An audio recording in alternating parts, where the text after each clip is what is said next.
So this video is for Integrated 3, Chapter 4, D-Day number 3.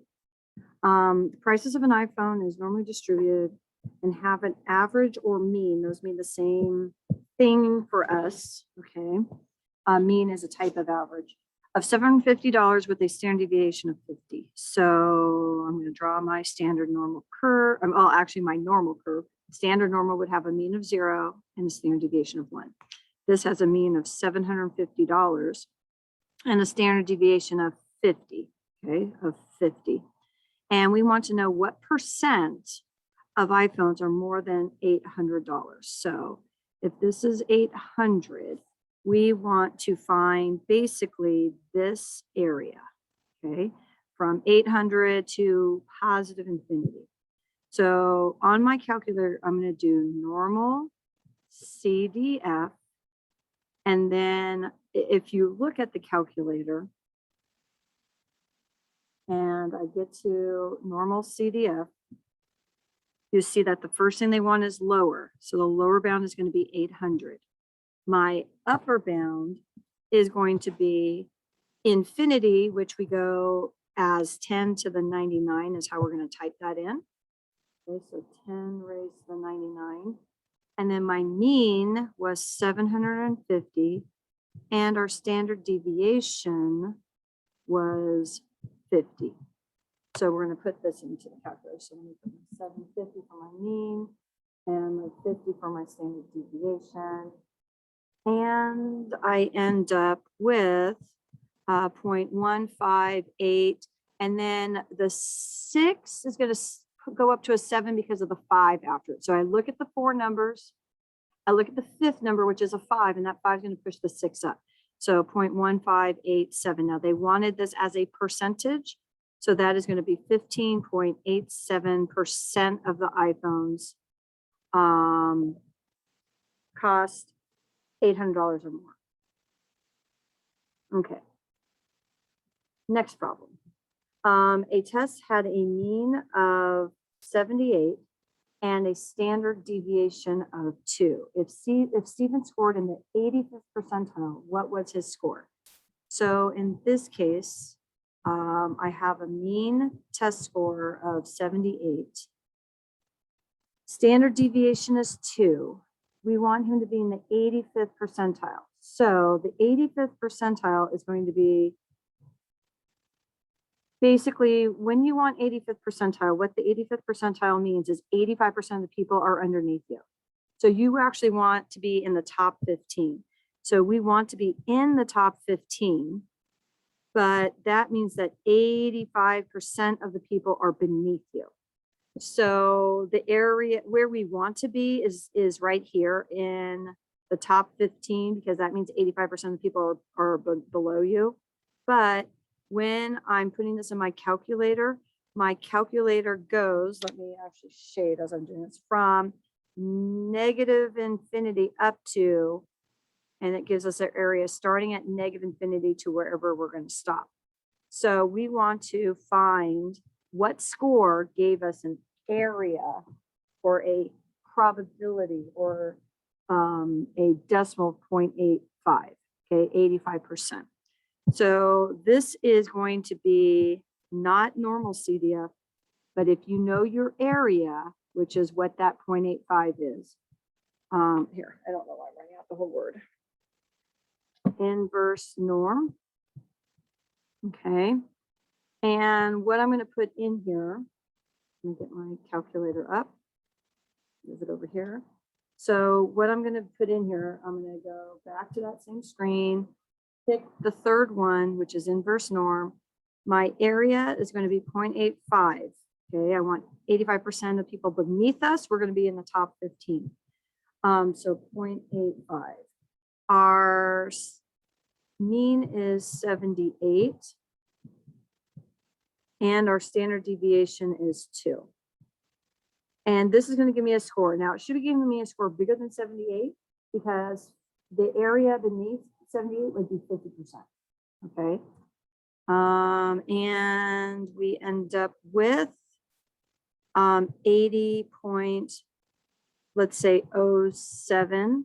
So about an 80 is going to be the score. Okay, and that makes sense that this would be above 78, so that's reasonable. On number 3, the time to finish a test is normally distributed and has a average or mean of 40 minutes and a standard deviation of 1.8 minutes. What percent of the students will finish before 20 minutes? So before 20 minutes would be over here. And so I am going to be trying to find this area from negative infinity up to this 20, okay? And when I want to find the percent or the probability, in this case it is a percent, we're going to do our normal CDF. And when I do my normal CDF, let me just move this here and open it.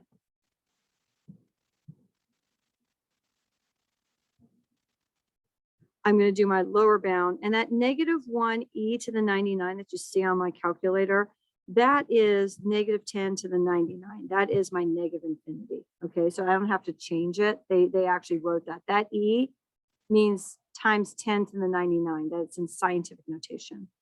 Then the next thing is my upper, which is 20. And then my mean, which is 40.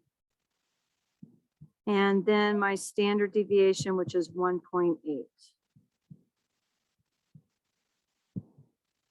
And we end up with 0 for this, that what percent of students will finish before 20 minutes. And the reason that I'm getting a 0 is, if you think about it, if I start with 40, and every standard deviation is 1.8 minutes. So if I go out I take 1.8 off of it, that would be a z-score of -1. That would be 1 standard deviation below. If I subtracted 1.8 again, that would be another. So that would be 2 deviations away. So I subtracted 1.8 again. Okay, that would be my 3rd standard deviation. And I keep going and I keep going and I keep going. You can see that that's going to be way beyond 3 standard deviations. And so that's most likely not going to happen. Okay, so 0%. But sometimes make sure that you didn't put the things in the wrong order if you're getting a funny answer. Okay, sketch a relative frequency distribution for the following. They want a bin width of 5 and a minimum time of 14. So I'm going to make a table. And this is going to be the time, frequency, and then my relative frequency will be here. Okay. And we're going to be starting 14 and going by 5. So that would be 14 to 19. And then, but not including 19, and this will be 19 to 24 if I add 5. And let's see, the next one would be 24 to 28. And I think that's all that I have. Okay, so when I'm looking at my width of 14, my bandwidth of 14 to 19, okay, a width of 5, but the interval of 14 to 19. I'm not including 19. So I want anything that is 14 or higher. So that's 15 and 16 here, and 18. 19 will not be counted. So that's going to be 3. For my 19, whoops, trying to change colors. For my 19 to 24, I'm going to include 19. Let's see, 21. 20 would count, 23 would count, 24 is not going to count. 24 will be from 24 to 28. So, and that should not have been 28. I apologize. We're going by 5s. So this should have been, when I add 5 to this, 29. I apologize. That was the wrong number. Okay. So I've got 1, 2, 3, for 5 of these. And then the last one is going to be my 24 to 29, which is these two 24s. So I'm going to have 2. Now, if I add all these up, I end up with 10 total. So when I do my relative frequency, let me write a little thinner. I'm going to have 3 divided by 10, which is 0.3. I'm going to have 5 divided by 10, which is 0.5. I'm going to have 2 divided by 10, which is 0.2. Okay. And then I'm going to draw this out. And then they're going to ask me a question about this. So I'm just going to add on a graph.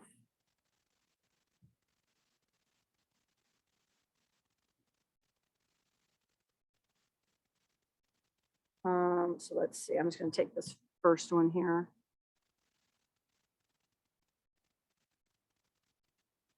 Okay. And I am going to have one side be my time. So let's say that this is, I'm just going to start at 14 to 19, add another 5, so I'm going to be at 24, add another 5, I'm going to be at 29. So this is my time in minutes. Then I'm going to be going up. And when I'm doing this, I want to get up, the highest I need to get up to is a 0.5. So let's just say I do every 2. So let's say that this is a 0.1 every 2. This is a 0.2. This is a 0.3. This is a 0.4. This is a 0.5. And then we're going to draw this up to the percent. This tells me the percent. So when I'm doing this, the first one for 14 to 19, not including 19, I go up to 0.3. Okay, that's going to be 0.3.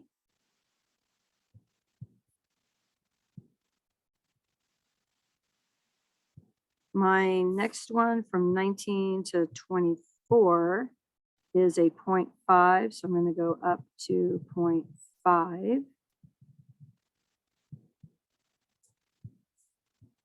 My next one is going to be from from 24 to 29, it's going to be up to 0.2. So it's going to go up to here.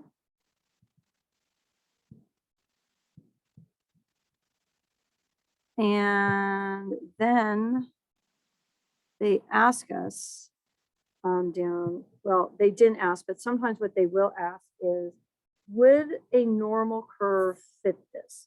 And so what they're really asking is would a bell-shaped curve make sense for this? And I would say that this one, yes, a normal curve would make sense because you have your highest one in the middle, and then it's getting smaller as you're going out. So if they had asked me if a normal curve would fit this, I would say yes. Okay, they did not ask us, but they have on other worksheets. Okay, Latifa has an online shop where she sells clothing. It takes her 2 hours to make a pair of jeans. Okay, I'm just going to highlight some information. 2 hours for a pair of jeans and 1 hour for a sweater. Okay, 1 hour for a sweater. And she only has 30 hours to deal with making these clothes. It takes 2 square meters of cotton for a sweater and 5 square meters of cotton for the jeans. And she only has 450 square meters per week. She makes a profit of $40 on each pair of jeans and $60 on each sweater. Write the constraints. Okay, so first off for this, I am going to let X equal number of sweaters and Y equal number of pants. They're not asking me to actually solve this. They just want me to write the constraints. I'm just going to write also the objective function so that we see what that is. The objective function is what we're trying to maximize, and we're trying to maximize profit. So I go profit equals $40 for each. Here, I'm going to flip this. I'm going to change the order because they have jeans listed first. So I'm just going to keep, it doesn't matter, but I just want it that way. I don't confuse myself. So they did list jeans first and then sweater. So I'm going to do jeans for my X and sweater for my Y. Okay, so let's try this again.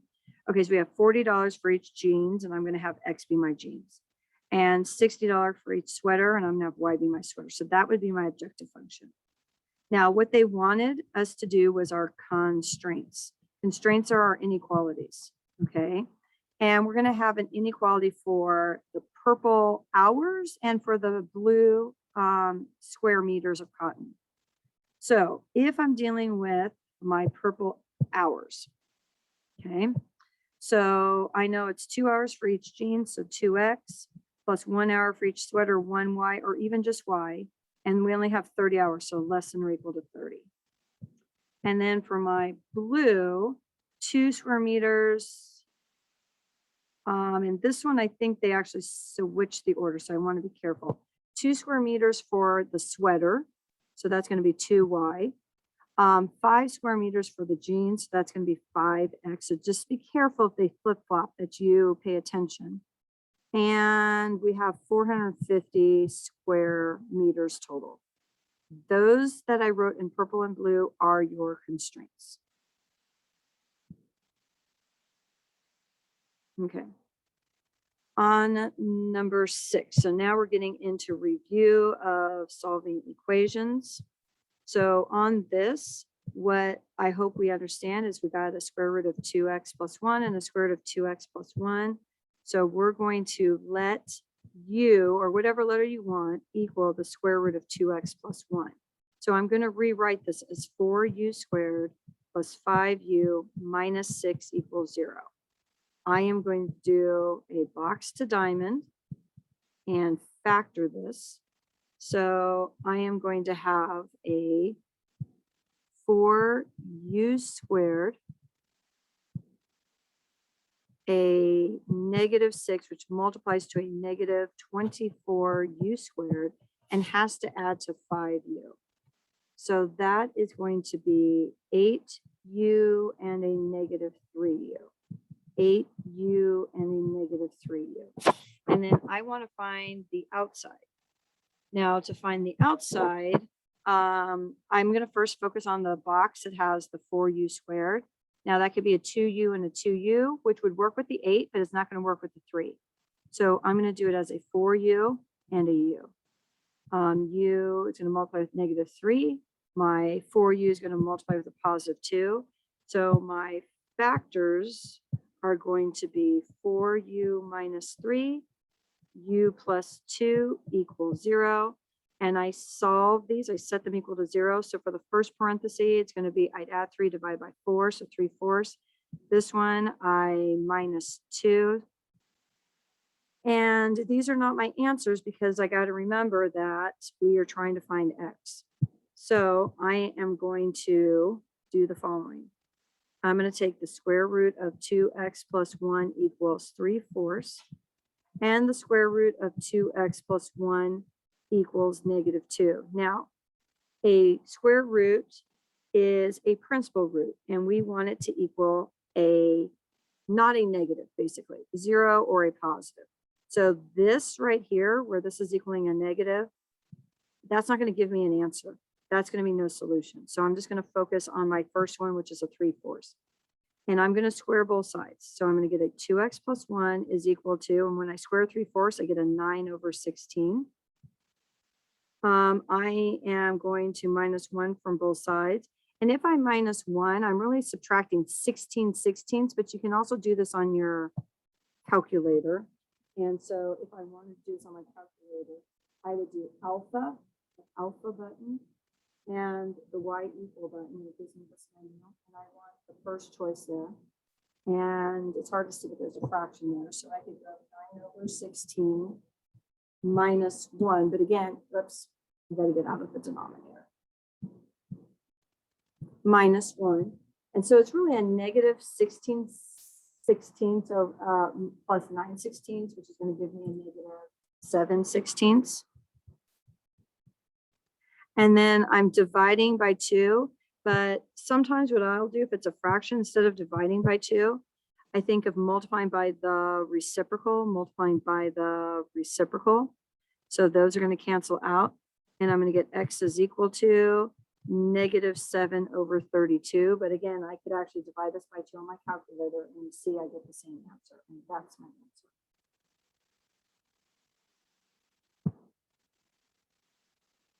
Okay, on number 7, I'm going to add graphs on to these. I prefer to do it with a graph.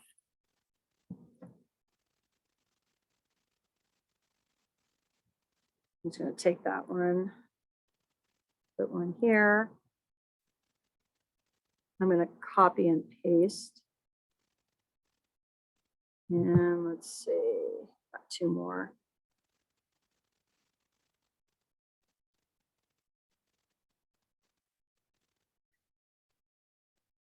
Okay. So now let me go back to the first one. Okay, so the first one is going to be kind of that S-type curve one. So let's say that right here is my X and Y axis. And for this, my important point, my inflection point, my locator point is going to be -2, -1. So I am going to go to -2, -1. So -2, -1. Okay, that's a little big. Maybe I should make it a little smaller.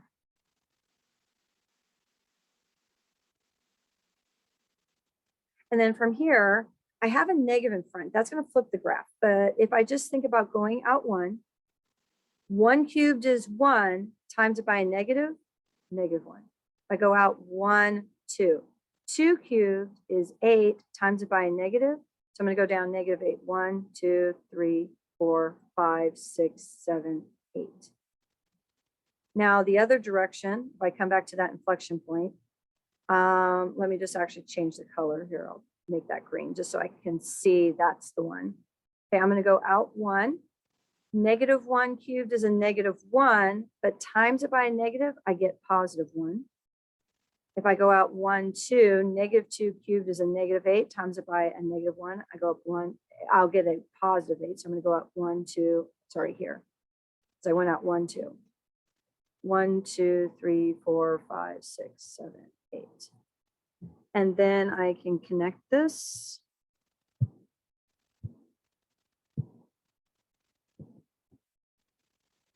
And there's my graph. Okay. On letter B, this is a square root graph. And for this, my important point, my vertex, my starting point for this is going to be 5, 0. So let me draw my graph in.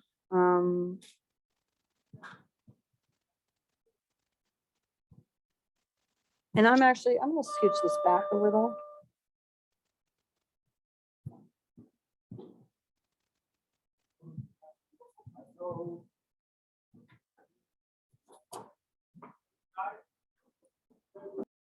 So this is going to be a square root graph, and your vertex is at 5, 0. So I'm going to start at 5, 0. Let me start with a smaller value. So I'm going to start at 5, 0, 1, 2, 3, 4, 5, 0. I'm going to put my point. I'm going to make it a little smaller. I keep choosing a big value. Okay, try 4. Okay, so 1, 2, 3, 4, 5. And then from here, I would like for us to be a little more accurate and not just sketch. I want us to really graph this. So I look in front, there is no number in front of my square root. So from here, I'm just like doing square roots. So if I go out 1, the square root of 1 would be 1. I'm gonna go up 1. If I go out 2, the square root of 2 is not nice. The square root of 3 is not nice, but the square root of 4 is nice. So I'm gonna come from my vertex and go out 1, 2, 3, 4. And the square root of 4 is 2. So I'm gonna go up 2. And then the next nice square root would be the square root of 9. So I'm going to go 1, 2, 3, 4, 5, 6, 7, 8, 9. 1, 2, 3, because the square root of 9 is 3. Let me just double check. 1, 2, 3, 4, 5, 6, 7, 8, 9. Yeah. And then I'm going to connect this. Get rid of that. That's not there. Okay, and I'm an eraser. All right, one more time. Okay, get out of eraser. And that's our square root done. On letter C is an exponential function. The +3 moves your graph up 3, and that means I'm going to have an asymptote, horizontal asymptote at y equal 3, okay? And this x plus 2 is going to move my graph to the left 2. So you might think of a critical point as -2, 3. That's not an actual point on my graph, but that's kind of going to help me center myself. So let me draw in my xy axis. Let's say I drop it down a little. Okay. And so I'm going to start at negative. Well, let me first draw in my y equals 3, which is going to be my asymptote.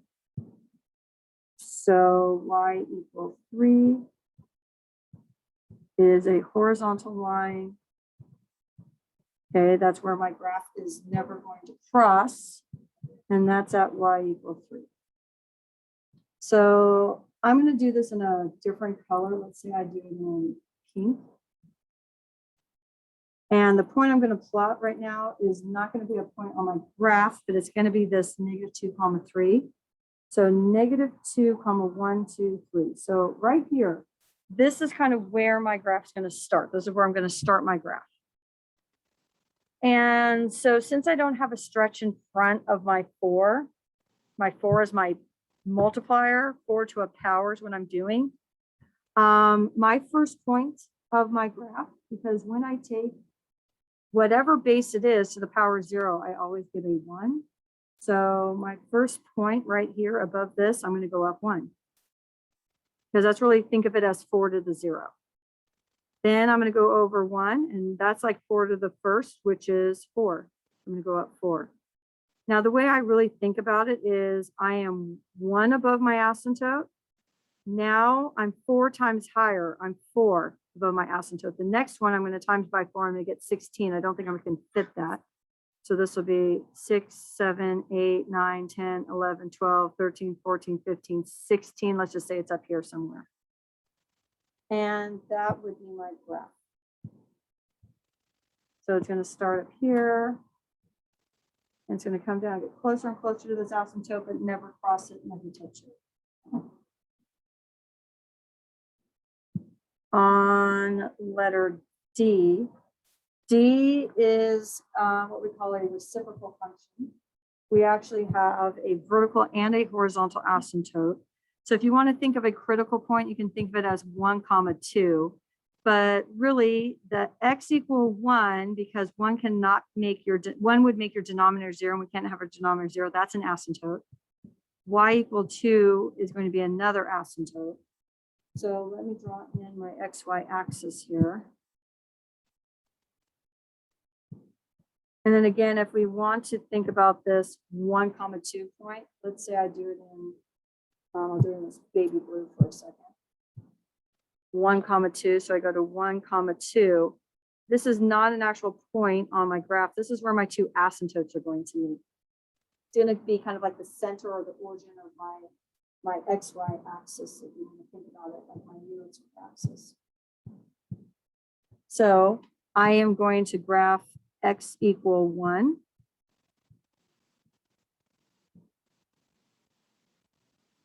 I'm going to graph y equal 2.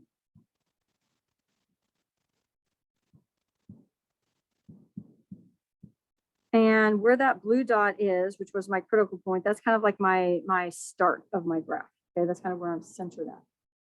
So now when I'm graphing this, what I want to look at is the following. Since there's a negative, normally for these, I would go out 1 and up 1, because since I have a 1 on top, I'm trying to multiply and get a 1. But think of this because of this negative here, that I'm trying to get a negative 1. So as I go out 1, 1 times what gets me a negative 1? 1 times a negative 1. So I'd have a point here. As I went out this way, 1 unit, negative 1 times what gets me a negative 1? A negative 1 times a positive 1. So what's going to happen is my graph's going to be on these two sides. Okay, I'm going to have this one down here because it got flipped from what it normally is because of the negative. And then this one is here. And that is our reciprocal function. So on number 8, we have a system of equation with an x and a y. So you need to remember that not only going to find the x, we have to find a y, to find points of intersection. One of these is a square root graph, the other one's a line. So we want to know where these cross, basically. I'm going to be using substitute equal values right now.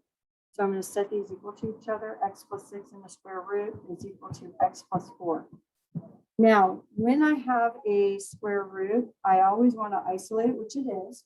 And I look on the other side, and I cannot have a negative equal to my principal positive square root. So I need to check my answers here to make sure that I don't get a negative. So let me just rewrite this so I can do my math, because I want to see where I'm going to be checking. So I am going to raise this to the power 2 and raise this to the power 2. And when I take and square a square root, it undoes and I get x plus 6. When I do an x plus 4 quantity squared, this is a perfect square trinomial. I square the x squared, I get an x squared. I multiply the x and the 4 together, I get a 4x, but I double it, I get an 8x. I square my 4 and I get a 16. All I'm doing is a perfect square trinomial formula. If you don't understand that, physically take x plus 4 times x plus 4. Now I want to get 0 on one side and everything else on the other side. So here's my x squared. I'm going to minus x from both sides, so I get a 7x. I'm going to minus 6 from both sides, and I get a 10. So at this point, I have an x plus 5 times an x plus 2, which multiplies to 10 and adds to 7. So I'm going to get a negative 5 and I'm going to get a 2. Now remember, I need to take these answers and I need to check them up here. So if I put in my negative 5, negative 5 plus 4 is negative 1. That's not going to work. When I put in a 2, I get a 6. That is going to work. So I know that I'm going to have 2 comma something because that's my x. And then I'm going to put that 2 into either equation. And when I do, I get out a 6. So 2 comma 6 is my solution.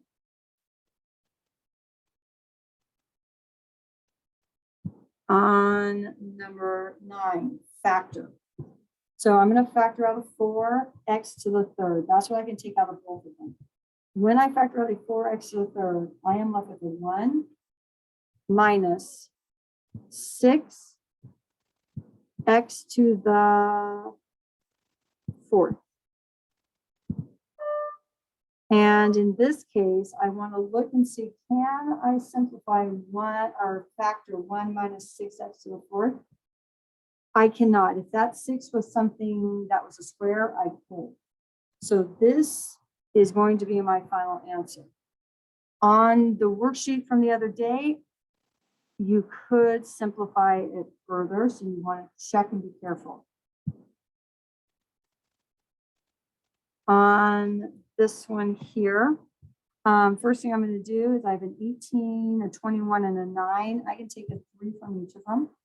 I have an x to the fourth, an x to the third, and an x to the second. I can take an x squared from each of them. And I'm going to be left with a 6x squared minus 7x minus 3.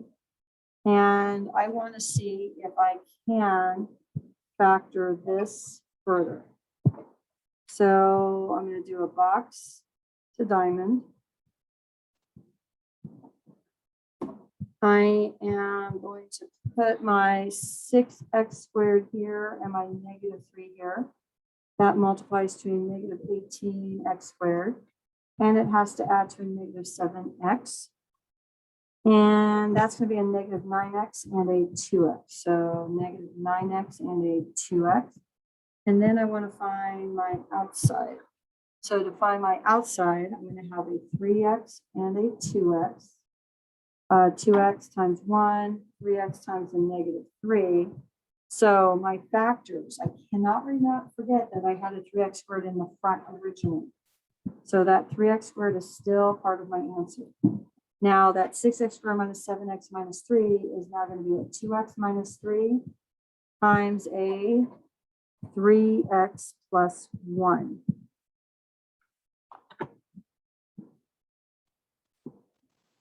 So let me just box that, and that will be our answer. On number 10, what is the domain? So domain are our x's. And sometimes there's some x's that don't make sense. So remember, a square root goes like this. And generally speaking, I cannot take the square root of a negative. That's going to give me undefined or no solution. Okay. So if I ask myself, what would make the square root of 5x minus 2 be 0? I'm really going to be looking at what makes, let me highlight one more time. What makes this 0? That's going to be kind of like where my vertex would be. So if I take 5x minus 2, set it equal to 0, I would add 2, I would divide by 5, so we get a 2/5. So what's going to happen is this is going to be at 2/5, comma 0, because I don't have anything outside. And I'm going to have graph to the right. I'm not going to have graph to the left. So what is the domain? The domain is going to be closed bracket from 2/5 to infinity open bracket. That is going to be my domain. Anything in front of 2/5 would be making it negative.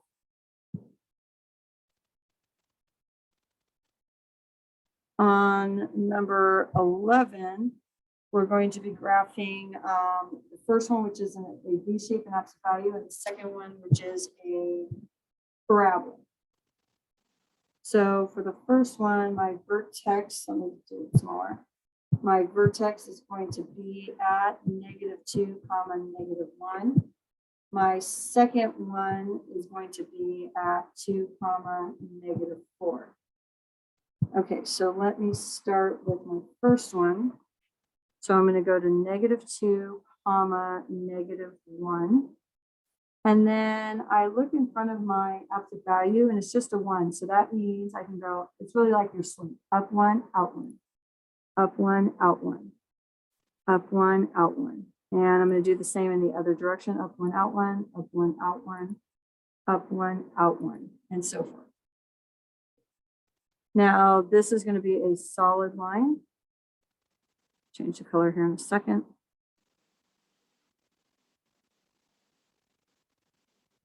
And I want to be shading because it says that it's greater than or equal to.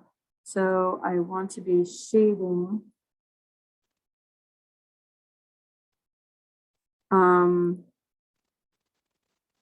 oops, wrong direction.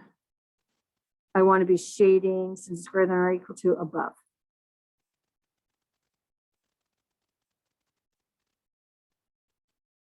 Okay.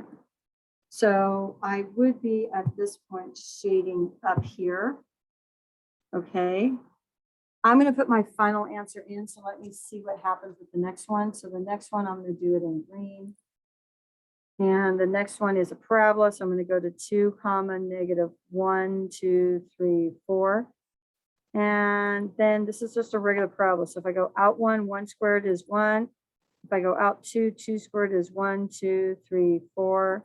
If I go out 3, 3 squared is 9. So that's what, 4, 5, 6, 7, 8, 9. Now it's going to be the same on the other side. This is going to also be a solid line.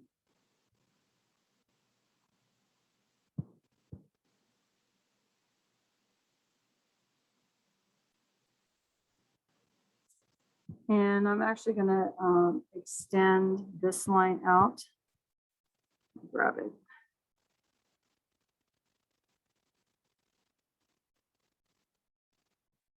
Because we really want to know where these cross. That's going to be important to us. So let me just redraw this. I'm going to do a little fainter maybe.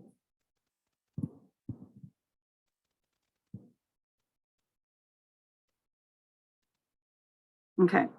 So I want to shade above my absolute value, but also above my parabola. So above my parabola, let me just do it in yellow right now. Above my parabola, what's that right color? Above my parabola would be here. So I want to be above my absolute value and above my parabola. So that is going to be right here. And that is my final answer.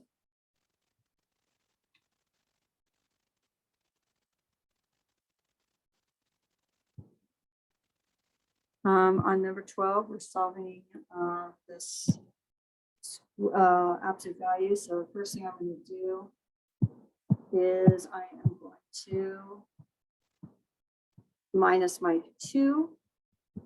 So I get 9x minus 15. I'm going to divide by 3. Oops. So I'm going to get 3x minus 5.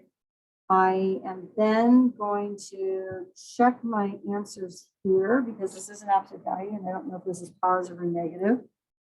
So I'm going to write my two equations. X minus 5 equals 3x minus 5. And x minus 5 equals the opposite, which is a negative 3x plus 5. And then I'm going to solve both of these. So for the first one, I'm going to minus x from both sides. So I end up with negative 5 equals 2x minus 5. I'm going to add 5 to both sides. So I get 0 equals 2x. And when I divide by 2, I get 0. Now, if I put 0 in here, 3 times 0 minus 5 is equal to a negative 5. So that means that this one cannot work. So let's try the other one. I'm going to add 3x to both sides. So I get 4x minus 5 equals 5. I'm going to add 5 to both sides. So I get 4x is equal to 10. I divide both sides by 4. So I get 10 fourths. Or if I take 10 divided by 4, I end up with a 2.5. And again, I need to check to see what happens. And if I take a 3 times 2.5 minus 5, I end up getting a 2.5. Okay, so I end up getting 2.5. That's okay. So this is going to be my answer.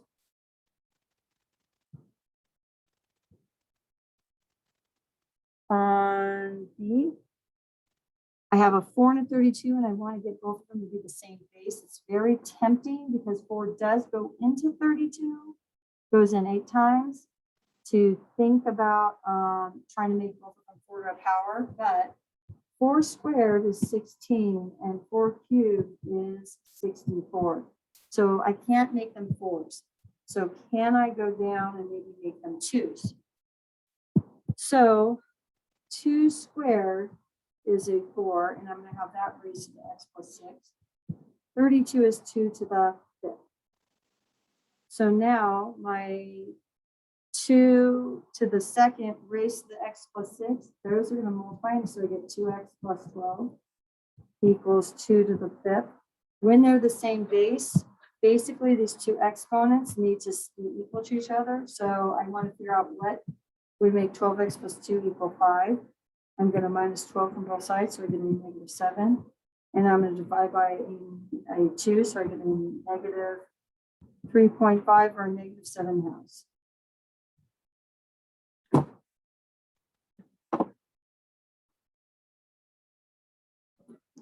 So on letter D and letter E, we're doing inequalities. This is a quadratic inequality. And so first thing I want to do is I want to get a 0 on the other side. So I'm going to minus 29, which is going to give me a negative 33. And then if you want, we really are trying to figure out what makes this equal to 0, because those are going to be our boundary points, and 33 there. So what multiplies to a negative 33 and adds to a negative 4? So let's see. And minus, oh, and I'm sorry, this is a 32. Help if I could do my math. Okay, because I'm bringing a 29 over. So this is a negative 32 and a negative 32. So I apologize. I was, know what I was doing. Okay, subtracting 30, I guess. So on this, what multiplies to a negative 32 and adds to a negative 4? Well, that's going to be an x minus 8 and an x plus 4. So I'm going to get a boundary point of 8. And let me write this a little smaller. And I'm going to get a boundary point of negative 4. So when I do this, the way I personally think about it is if I put a negative 4 here and then 8, this is like where it would be on the x-axis. This is where it would be 0. Now, I do not want it to be 0. I want it to be less than 0. And actually, I should circle it here because this is where I got it isolated. Okay. And so I'm going to have an open circle here and an open circle here. And then what I think about is this is a parabola. And as I start drawing my open up parabola, I am above 0, which means I'm greater than 0, at 0, below 0, at 0, above 0. So if I am out here, I am greater than 0. I'm above ground, if you want to think about it. Here at negative 4, I'm at ground level. In between negative 4 and 8, I am below ground level. Here I'm at ground level, and beyond 8, I'm going to be above. So I want it less than. I want to be under. I want to be smaller than. So I'm going to be shading like this. And I really don't need that parabola. That's just my way of figuring out where to shade without having to substitute values. So this is a negative 4 less than x less than 8. And that is my answer. So I need a graph and an answer. On letter E, so I'm going to think of this as the absolute value of 2x minus 3 equals 17, and I'm going to work that out. So I'm going to work out 2x minus 3 equals 17, and 2x minus 3 equals a negative 17. So I'm going to add 3 to both sides. I get a 20. I'm going to divide by 2. I get a 10. I'm going to add 3 to both sides. I get a negative 14. I'm going to divide by 2. I get a negative 7. So I'm going to be going from negative 7 to 10. And if I look at my original problem, this is going to be closed circles. So this right here is where it would be 17 on that line. I would be at a height of 17. Think of it that way. If I was graphing this, I would be at a height of 17. And an absolute value is a b. So I want to be less than or equal to 17. So right here, I'm above, which is greater, at 17, under 17, still under 17, at 17, greater than 17. So since I want to be less than, I want to be in between, sorry, this one. I want to be in between, okay? And so my answer is going to be -7 less than or equal to x less than or equal to 10.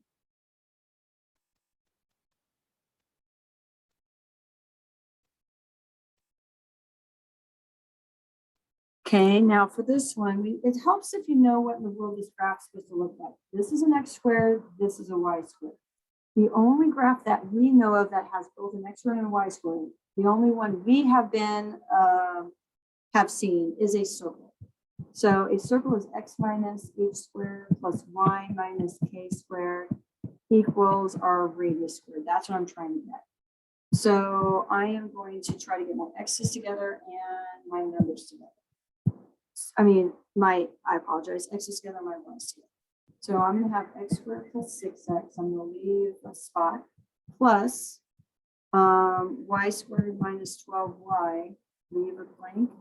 And I'm going to take my 10 to the other side, so I'm going to have a -10. And then what I want to do is I want to look at my b, my 6 and my -12. So when I'm trying to decide what would make this a perfect square, I look at my 6 and I say, hey, what's half of 6? 3. 3 squared is 9. That's how I figure out what I put here. Now, what would happen if I was thinking as a box? I'm not doing factoring. I want it to literally be a box. So if I had that 6x, I need it to split as a 3x and a 3x. I need it to be a square. I need it to be the same on both sides. This would be an x, this would be an x, this would be a +3, this would be a +3. And then the thing that was missing is 3 times 3, which is 9. Now, I got that without doing the box because I took half of this b, which would be 3, because that's where I got these 3's. And then I would square it, and that's where I got my 9. Okay, so that's how I do it. Okay. And then if I do the same for the y, I take half of -12, which is -6. And then I square -6, which is a 36. So I'm going to add 36 to both sides.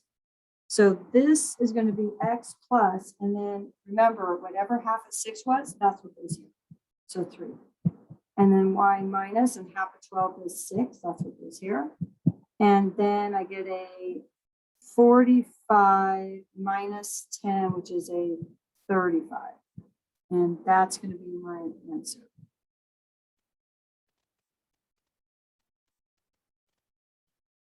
On 14, x and y intercepts. So to find my x intercepts, put 0 in for y.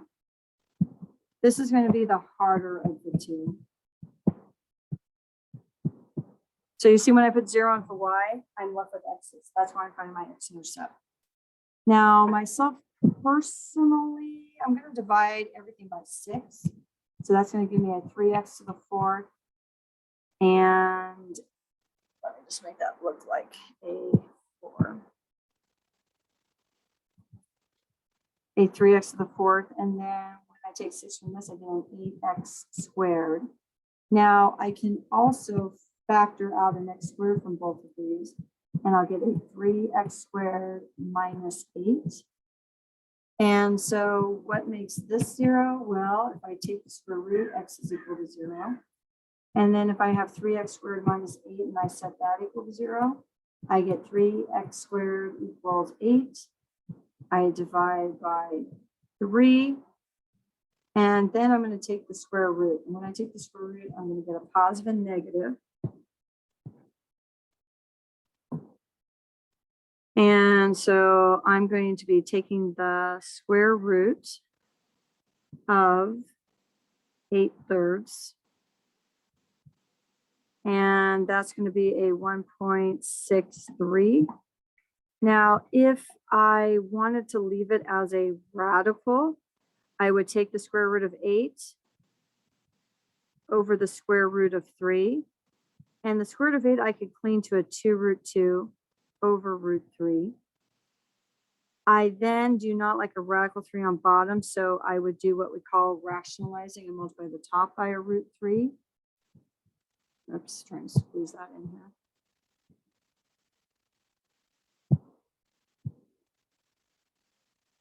And multiply the bottom by a √3.